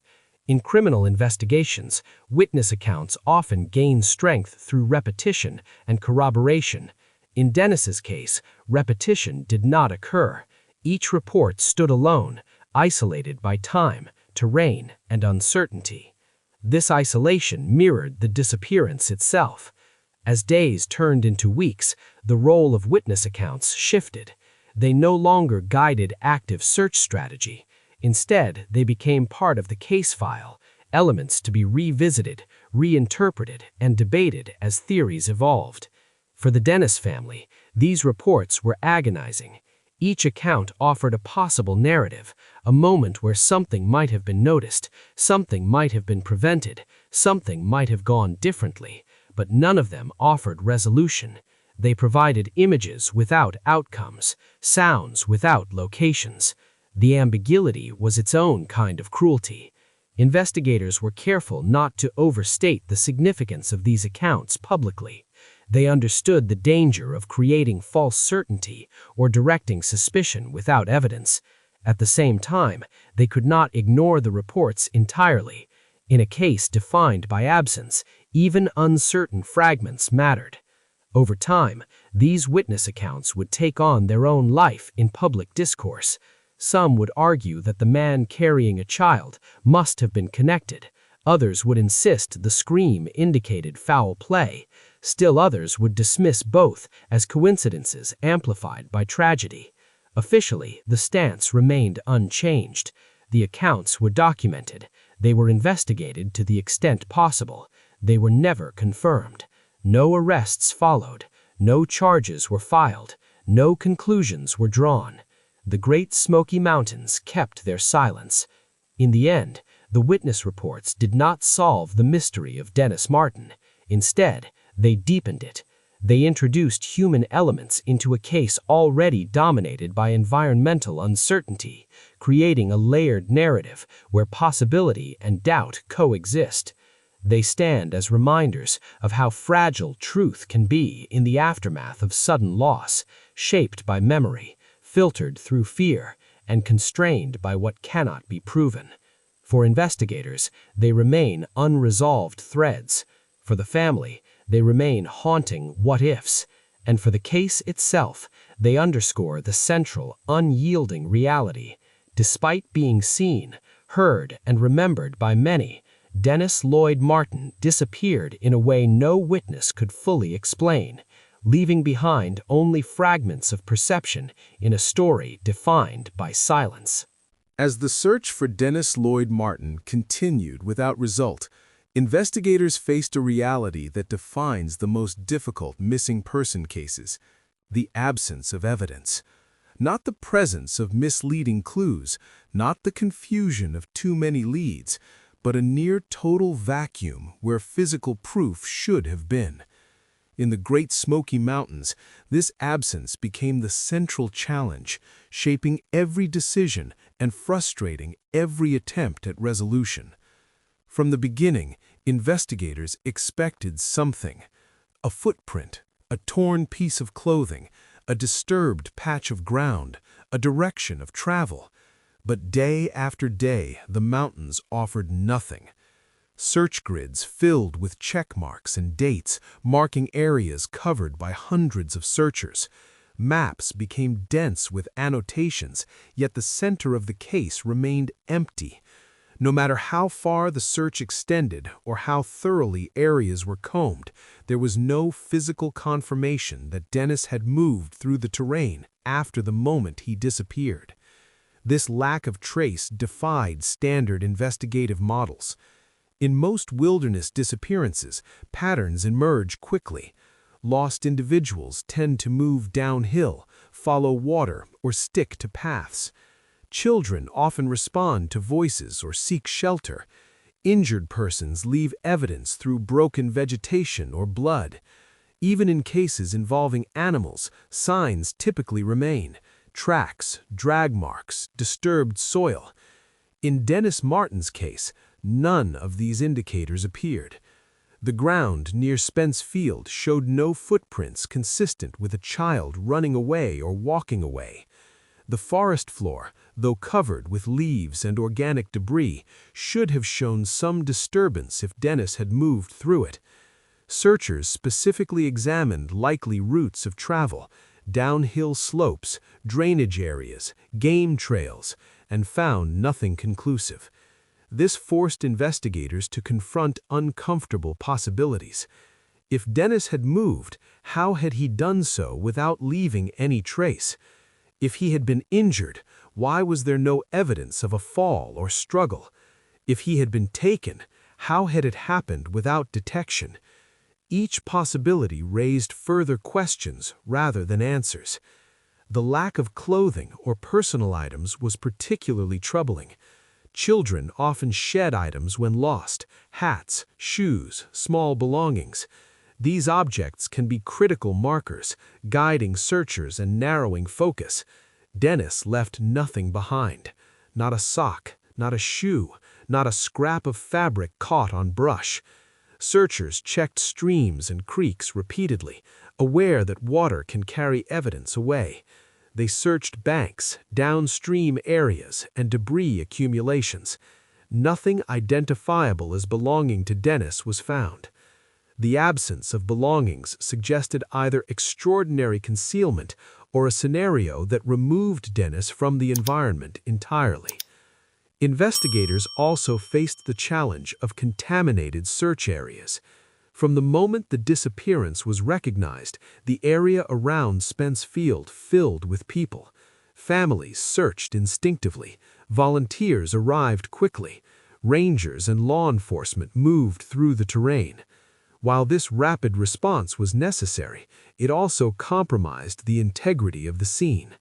Footprints overlapped, scent trails were disrupted, potential evidence was trampled unintentionally.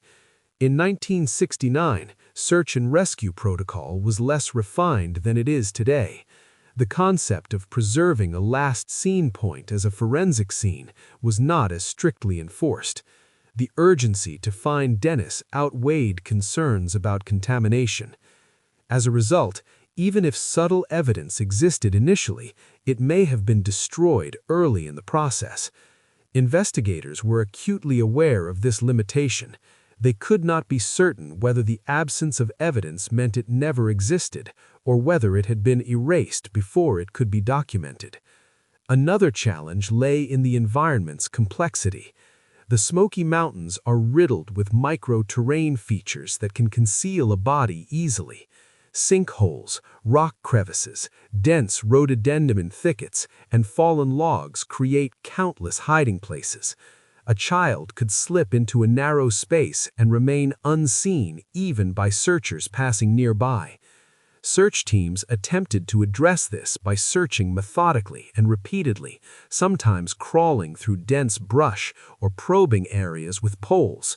But the scale of the terrain made total coverage impossible. No matter how extensive the effort, there were always more places than people. Investigators also grappled with conflicting interpretations of witness accounts. While these reports provided possibilities, they did not offer actionable leads. No timeline could be confirmed, no suspect could be identified, no direction of travel could be established. Each account remained isolated, unable to support a coherent narrative. This left the investigation in a state of suspension, neither advancing nor closing. Law enforcement agencies involved in the case faced pressure from multiple directions. The public wanted answers, the family wanted certainty, the media wanted updates. But investigators had little to report beyond continued effort and continued absence. This created a perception in some circles that something had been missed or overlooked, even though the reality was far more complex. The lack of technological tools compounded the challenge. In 1969, investigators did not have access to modern forensic techniques, satellite imagery, or digital data. There were no cell phone records to analyze, no surveillance cameras, no GPS tracks. Everything depended on physical presence, human observation, and manual record-keeping. Even communication between agencies was slower and less integrated than it would be today. Information had to be shared through meetings, radio transmissions, and written reports. This did not cause failure, but it limited flexibility and speed. As the investigation continued, leads dwindled. Tips from the public slowed. Search areas were exhausted. Weather had erased early opportunities. The operation transitioned from active rescue to extended investigation, focused on theory evaluation rather than discovery. This transition is one of the hardest moments in any missing person case. It represents the point where hope confronts reality, where effort no longer guarantees progress. For investigators, it requires a shift in mindset, from searching for someone alive to determining what might have happened, without ever knowing for certain. Dead ends became the norm. Each theory encountered the same obstacle: lack of proof. Accidental injury? No evidence of a fall. Animal involvement? No remains, no tracks. Abduction? No confirmed sightings, no suspects. Disorientation and exposure? No trace of movement or shelter. Every path led back to the same void. For Dennis's family, this investigatory paralysis was devastating. The absence of answers meant the absence of closure. They could not mourn definitively. They could not move on. Every possibility remained open, each one painful in its own way. Investigators understood this human cost. Many remained involved long after official duties ended, revisiting the case periodically, re-examining old reports, and considering new perspectives. But without new evidence, progress remained impossible. The case of Dennis Lloyd Martin became defined not by what was known, but by what was missing. No physical proof, no confirmed witnesses, no reliable timeline beyond the first moments.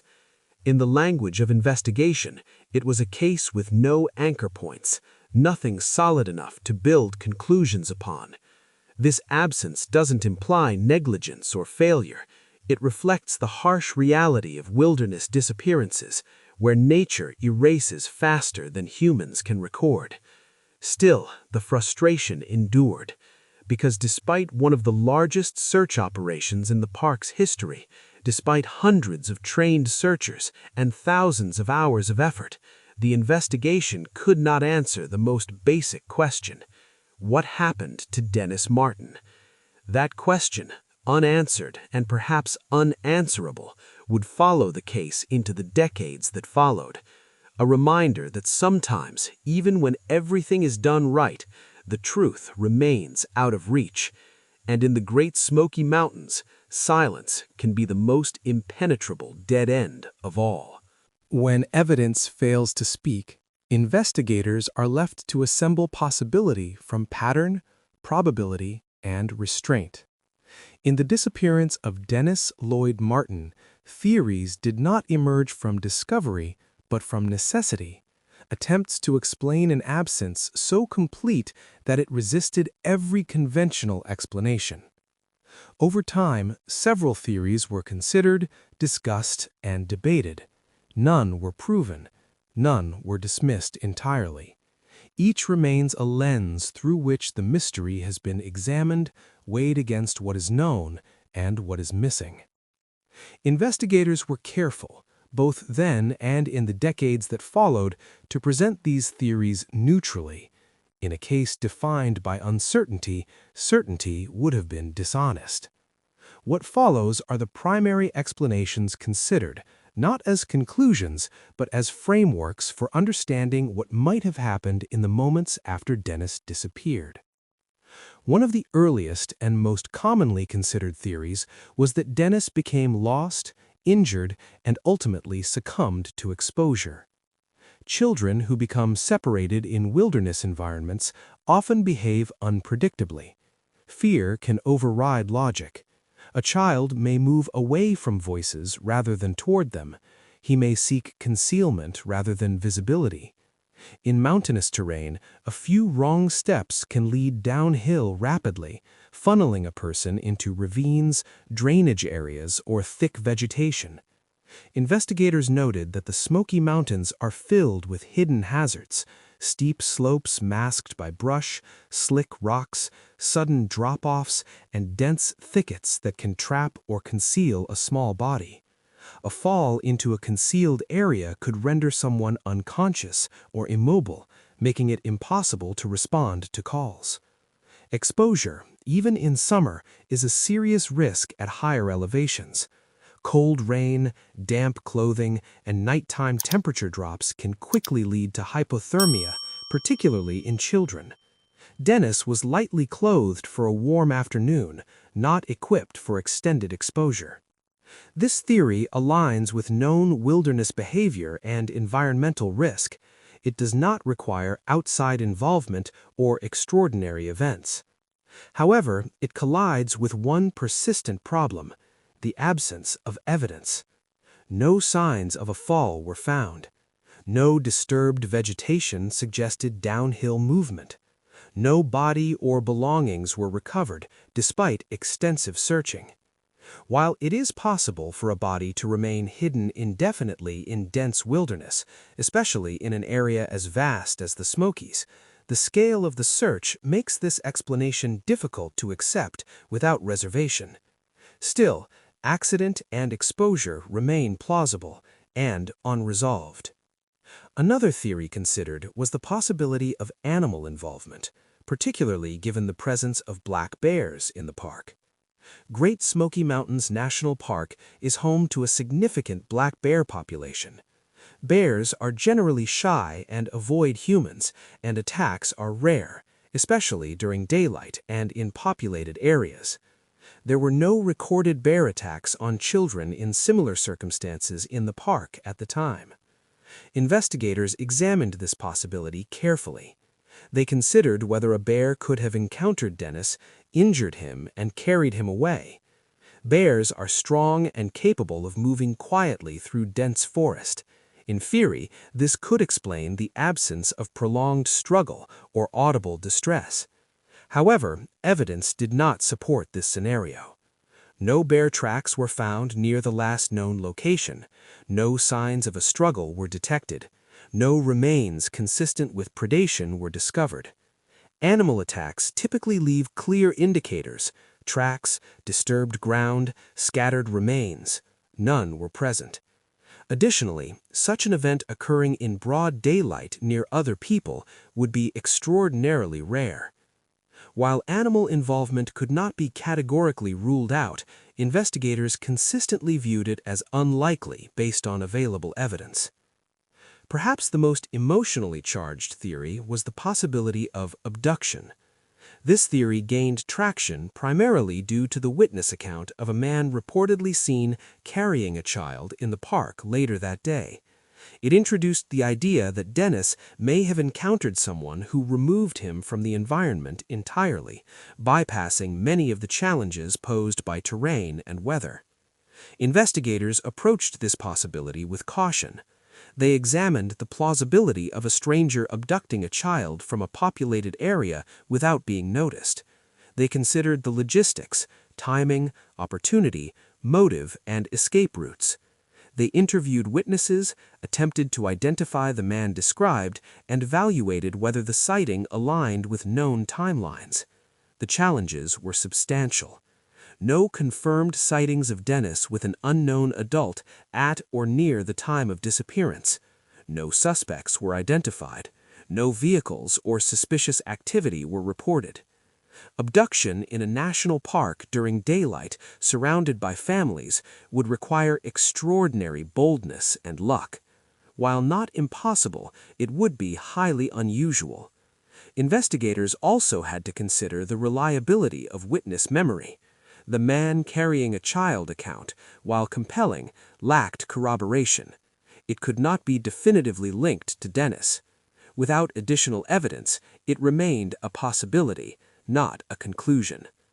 Law enforcement never identified a suspect or established criminal intent. No arrests were made, no charges were filed. As a result, abduction remained an unproven theory, acknowledged but unsupported by physical or testimonial evidence. Closely related to accident and exposure, but distinct in emphasis, was the theory that Dennis became disoriented and wandered deeper into the wilderness. Children often lack a stable sense of direction. In environments where visual cues repeat, trees, rocks, slopes, it's easy to move in circles or drift farther away unintentionally. The Smoky's terrain, with its ridges and valleys, can funnel movement in ways that feel logical but lead away from safety. Investigators studied topographical maps to identify natural routes a child might take unknowingly. They noted that downhill movement often feels easier, drawing people into increasingly isolated areas. Once there, the ability to retrace steps diminishes rapidly. This theory explains how Dennis could have moved beyond initial search areas quickly, especially if he did not respond to calls due to fear or injury. Again, the obstacle was evidence. Despite extensive searching along likely travel routes, no trace of Dennis was found. The theory remains possible, but unsupported. It's important to note what investigators did not do. They did not declare Dennis dead. They did not assign blame. They did not close the case with a definitive explanation. Officially, Dennis Lloyd Martin was, and remains, missing. Investigators resisted pressure to simplify the narrative. They acknowledged uncertainty rather than filling gaps with speculation. This restraint reflects both professionalism and respect for the family, who deserved honesty over false closure. Over time, the case became a study of limitations, not of effort or intent, but of knowledge itself. Each theory explains some aspects of the disappearance and fails to explain others. None account fully for the speed, silence, and completeness of Dennis's vanishing. That is why the case endures. Not because of sensational answers, but because of unresolved questions. In the end, investigators were left with multiple possibilities and no proof, a rare and unsettling position. Theories provided structure, but not truth. They offered frameworks, not facts. And so, the disappearance of Dennis Lloyd Martin remains suspended between explanations, defined not by what is known, but by what cannot be confirmed. A reminder that sometimes even the most thorough investigation must end with uncertainty rather than resolution. Weeks passed, and the landscape around Spence Field slowly returned to a version of normal that felt wrong to everyone who had searched it. Trails reopened, campers returned. The sounds of ordinary life filtered back into the Great Smoky Mountains. But beneath that surface calm, something fundamental had changed. The search for Dennis Lloyd Martin, once urgent and expansive, began to contract, not because answers had been found, but because there were none left to pursue. The decision to scale back the search did not arrive suddenly. It unfolded gradually, shaped by exhaustion, diminishing returns, and the harsh arithmetic of probability. Search leaders reviewed maps layered with markings, each one representing hours of effort. Entire sections of rugged terrain had been combed repeatedly.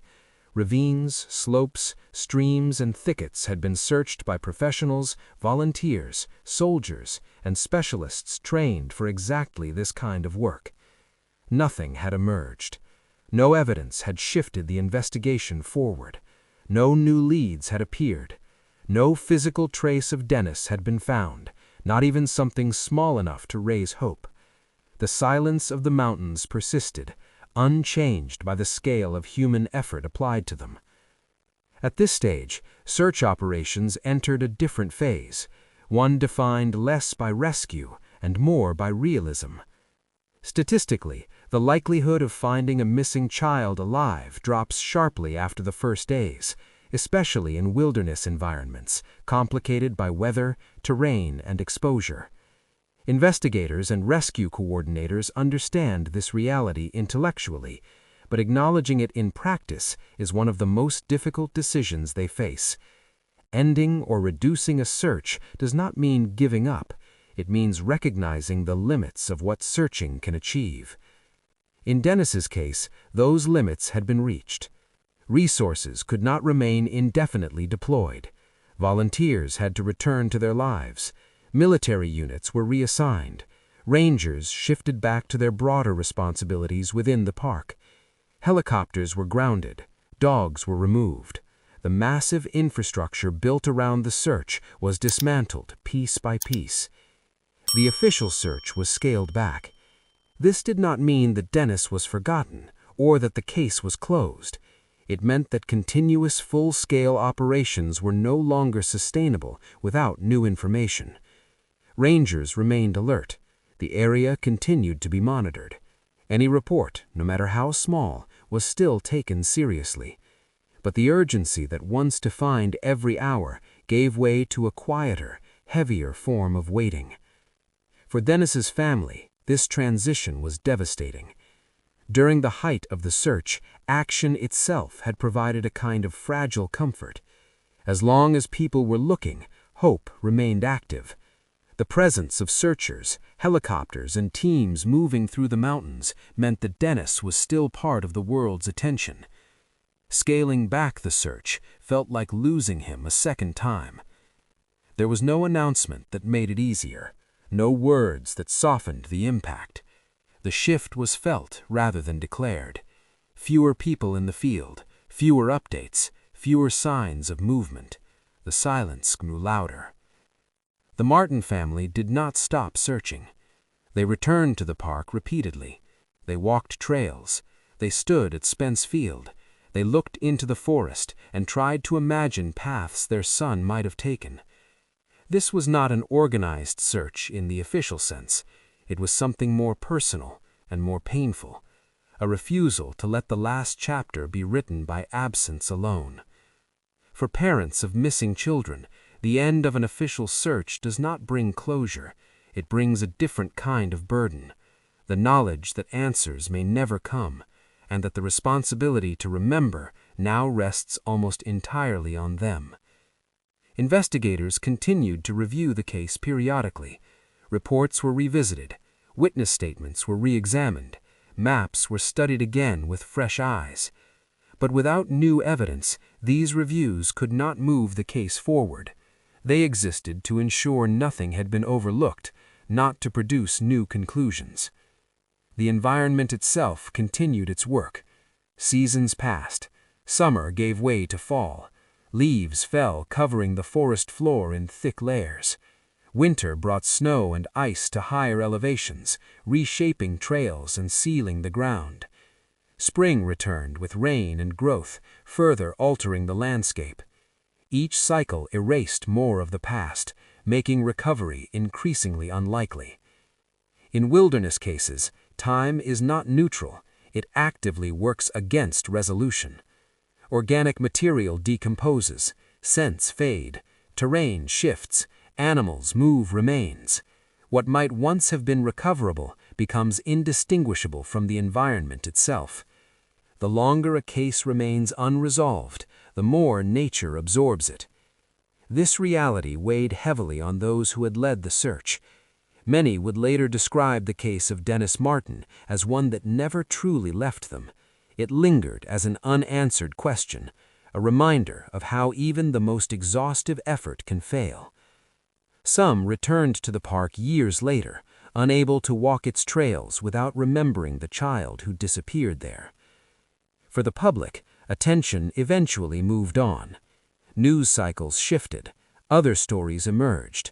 The disappearance that once commanded national attention receded into memory, resurfacing only occasionally in articles or discussions of unresolved cases. But for the Martin family, time did not soften the absence, it sharpened it. Birthdays passed, holidays came and went. Each milestone marked not just the passage of time, but the growing distance between what should have been and what was. Dennis remained 6 years old forever, while the world around him continued forward. The lack of answers created a unique kind of grief. Without confirmation of death, mourning becomes suspended. Without certainty, hope cannot fully die, and neither can it fully live. Every theory carries pain. Every possibility demands imagination. The mind cycles endlessly through scenarios, searching for something to hold on to. This is the legacy of unresolved disappearance. The official scaling back of the search did not end the case, but it marked the point where resolution became unlikely.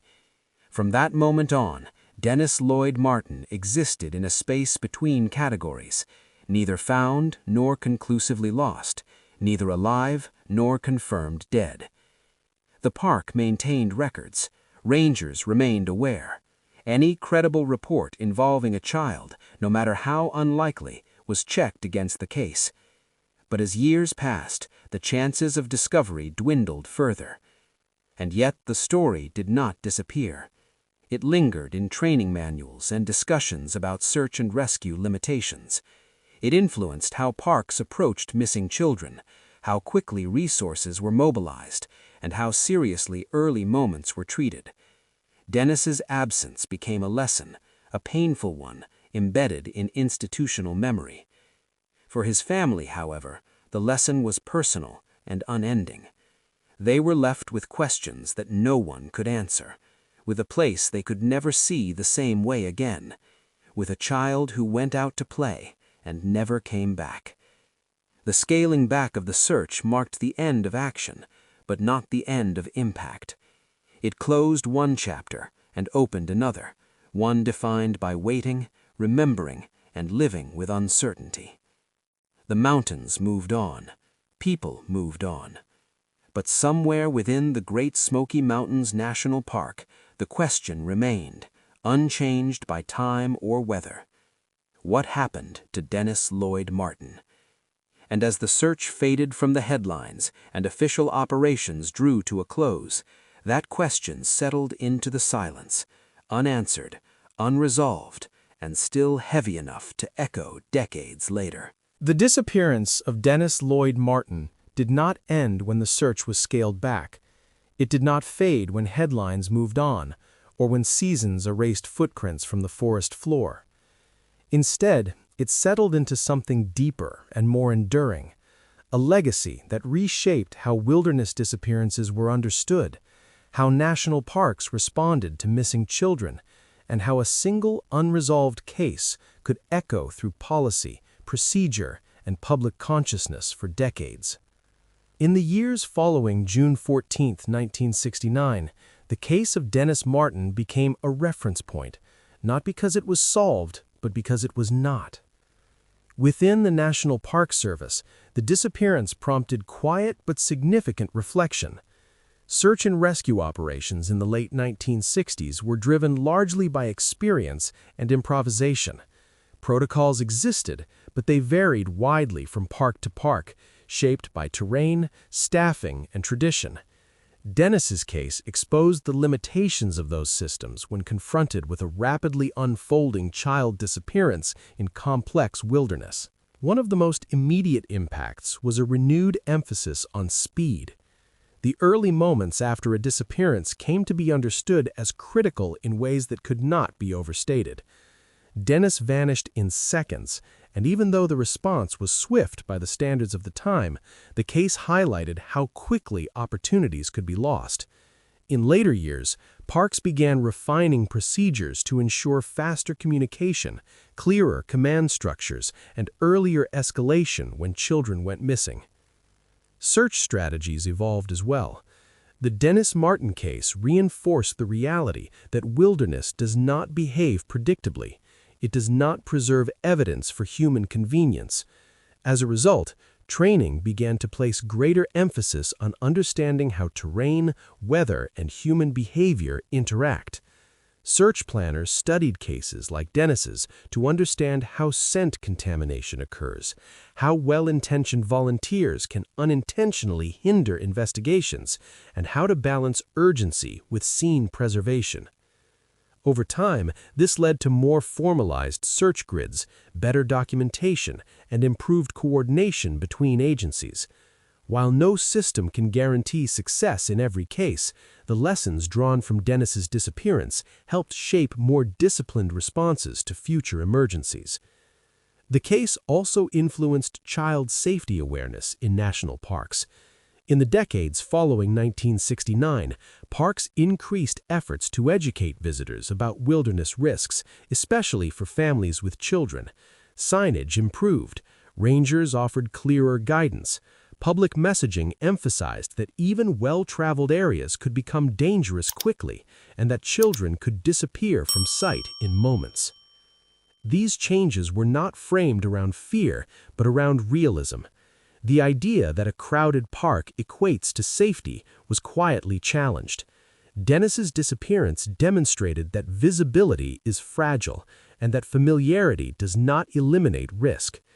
Parents were encouraged to maintain closer supervision, to establish clear boundaries, and to understand how quickly terrain can separate people. Beyond policy and procedure, the case left a cultural imprint. Dennis Lloyd Martin became one of the most cited missing child cases in American wilderness history. His name appeared in discussions of unexplained disappearances, in training materials, and in broader conversations about the limits of human control over nature. He became a symbol not of danger, but of uncertainty, a reminder that some questions resist answers no matter how much effort is applied. For search and rescue professionals, the case became a quiet benchmark. Many would later describe it as the case that taught them humility. It showed that preparation, manpower, and experience do not guarantee resolution, that even when everything appears to be done correctly, outcomes can still defy expectation. This understanding influenced how professionals approached future cases, with determination, but also with an awareness of limitations. The legacy extended into public memory as well. Writers, researchers, and documentarians revisited the case repeatedly, not to sensationalize it, but to understand it.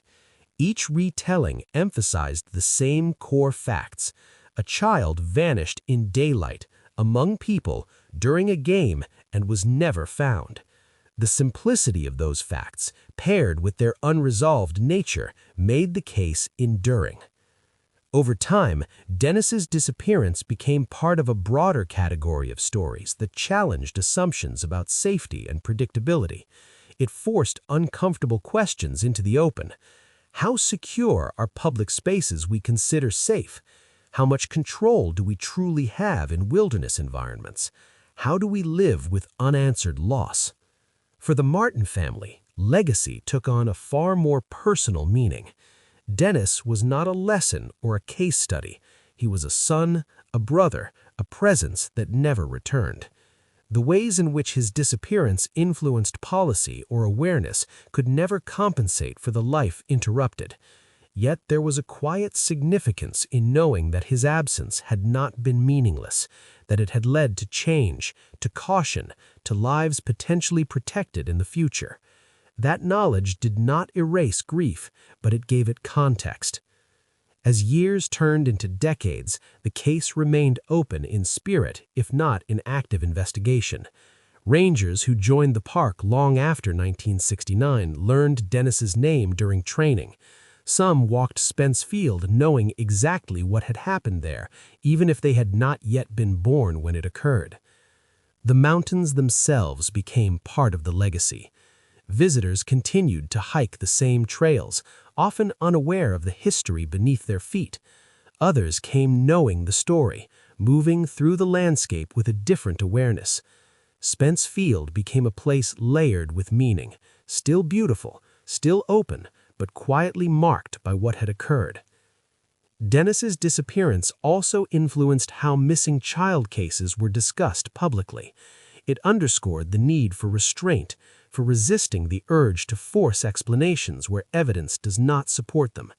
Investigators repeatedly emphasized neutrality, refusing to elevate one theory over another without proof. This approach, though frustrating to some, became part of the case's integrity. The legacy, then, is not of answers, but of standards. Standards of response, standards of investigation, standards of honesty about uncertainty.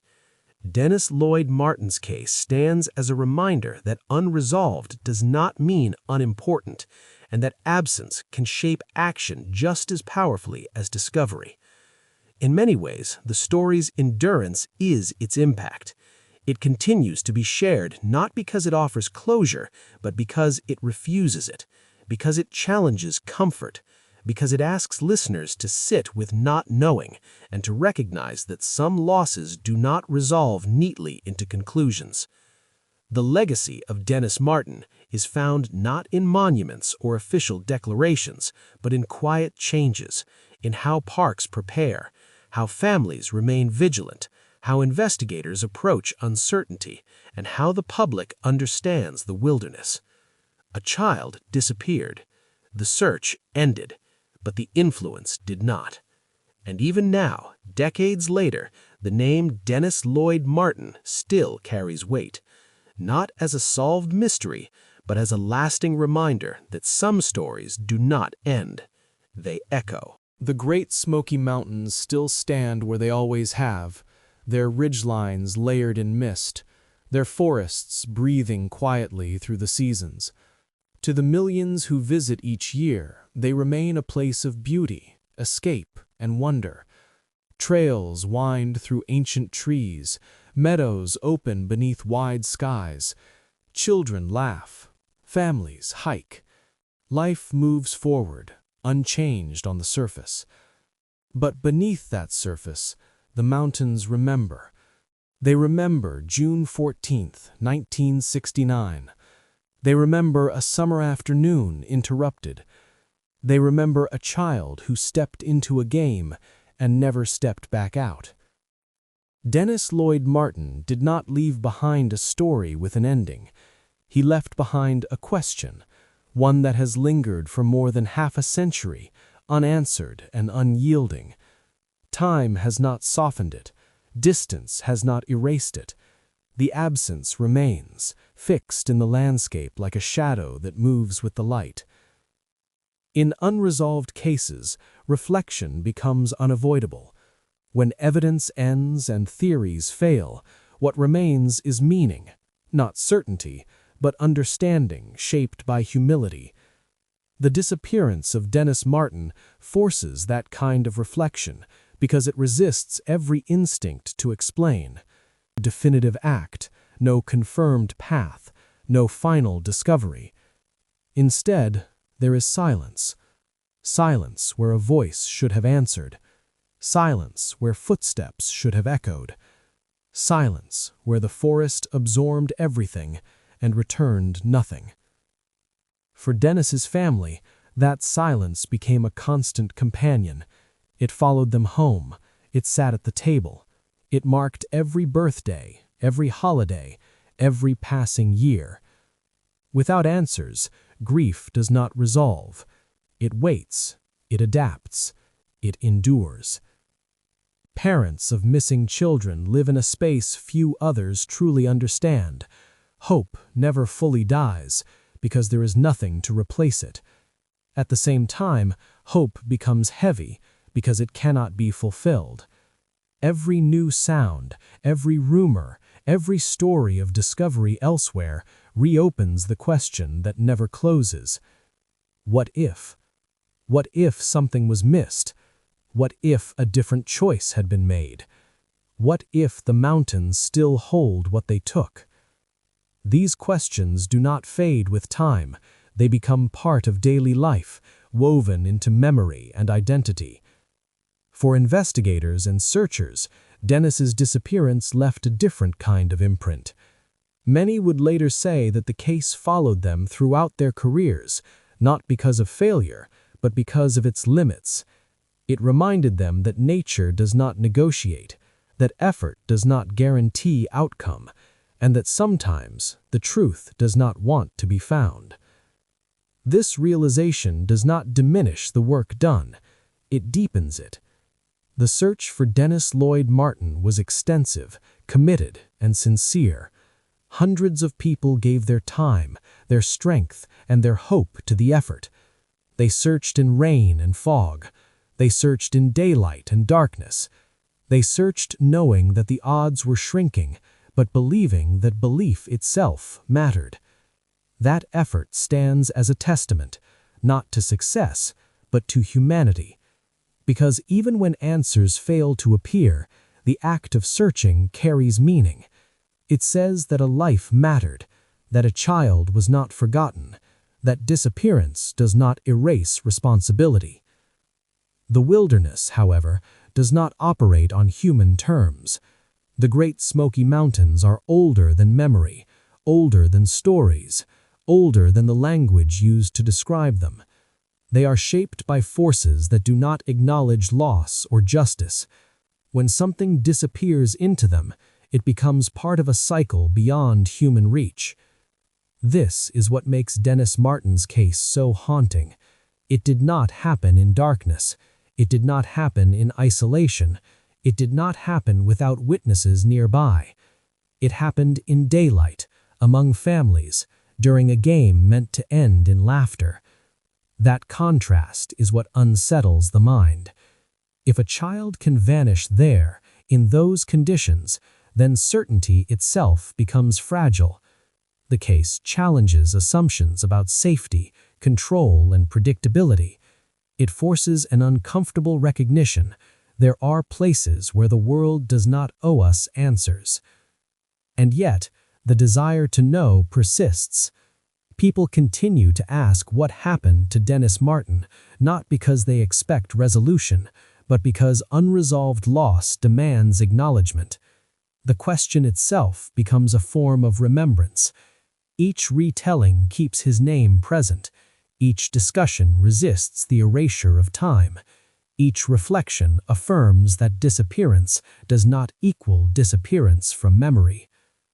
The park continues to welcome visitors who may never know the story. Some walk Spence Field unaware of its history. Others come knowing exactly what happened there, standing quietly, listening to the wind move through the grass, imagining a child's laughter where silence now rests. Both experiences coexist. The mountains do not mark the spot. There is no sign that explains the absence. There is only space, open, beautiful, and unchanged. And within that space, the unanswered question remains: what happened to Dennis Martin? It is possible that the truth lies hidden somewhere in the vastness of the Smokies, concealed by terrain and time. It is possible that it will never be known. Both realities exist simultaneously, and neither can be proven or disproven. That uncertainty is the final weight of this story. Not fear, not accusation, not resolution, just not knowing. And perhaps that's why the case endures, because it asks us to sit with silence, to acknowledge limits, to recognize that some stories do not end with answers, but with remembrance. Dennis Lloyd Martin was 6 years old. He went out to play. He never came back. Everything else, the searches, the theories, the legacy, exists around that simple, devastating truth. The Great Smoky Mountains remain.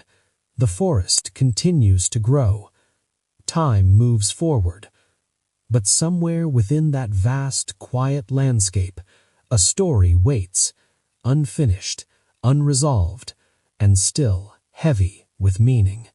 Share this story. Keep his name alive, because somewhere in the silence of the Smoky Mountains, the truth about Dennis Martin still waits.